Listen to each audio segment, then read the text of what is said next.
Père Charles, donc, moine de ce monastère de Badi, qui est une préfondation du monastère de Ceffonds en France. Moi-même, je suis entré dans le monastère de Ceffonds en France il y a de cela à peu près une quinzaine d'années. Et ça fait à peu près 5 ans qu'on a commencé ici à Badi à préparer cette fondation. Voilà. Nous sommes des trappistes, des cisterciens, plus précisément des trappistes.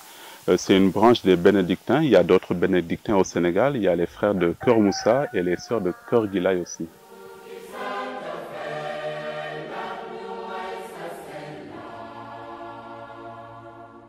Le choix de Badi parce qu'en fait, comme l'ont fait les premiers moines des premiers siècles du christianisme, vers le 3e, 4e siècle, ils ont toujours choisi d'habiter dans des lieux isolés, des lieux qui favorisent le silence, qui favorisent la vie intérieure, la vie de prière. Et c'est notre choix aussi aujourd'hui encore.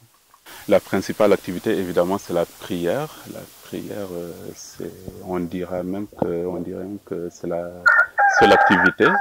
Évidemment, à côté, on est obligé de travailler comme tout le monde pour gagner notre vie.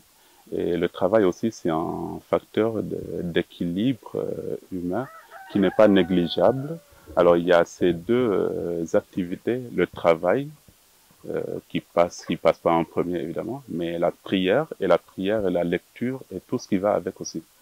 L'agriculture, le maraîchage, l'élevage, vous voyez le bétail qui est là, les poules, voilà, c'est surtout ces activités. Actuellement, nous sommes 8 frères en communauté. Comme c'est les débuts, on a toujours des frères qui viennent de notre monastère de Ceffonds pour venir aider. Les voisins, les villageois, surtout ceux de Badi, de Wassadou, qui viennent travailler ici.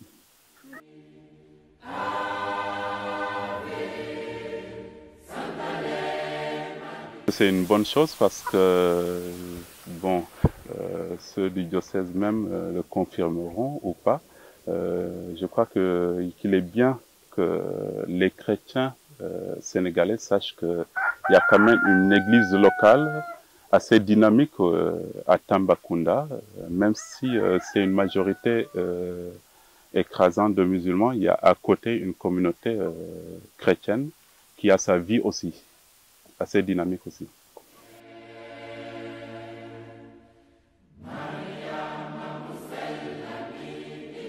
Voilà, le pèlerinage, c'est quelque chose de très important. Dans le christianisme, le pèlerinage, ça s'est toujours fait, soit sur la tombe des saints, des martyrs, surtout au début du christianisme, quand il y avait les persécutions. C'est pas quelque chose qu'on a inventé, c'est quelque chose qui s'est toujours fait. C'est une démarche de foi, c'est quelque chose qui renforce la foi. Et évidemment, il y a une correspondance qui doit être la nôtre quand on va à Popenguine. C'est une démarche de foi et nos actes doivent, d'une certaine manière, refléter cette foi.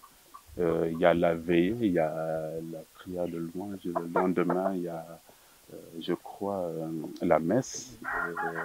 On va également à la grotte. Voilà. Je crois que ce sont ces activités qui doivent être les nôtres quand on va à Popenguine. Éviter également, si c'est possible, je crois que c'est possible, éviter toute activité parallèle qui ne va pas dans le sens du pèlerinage.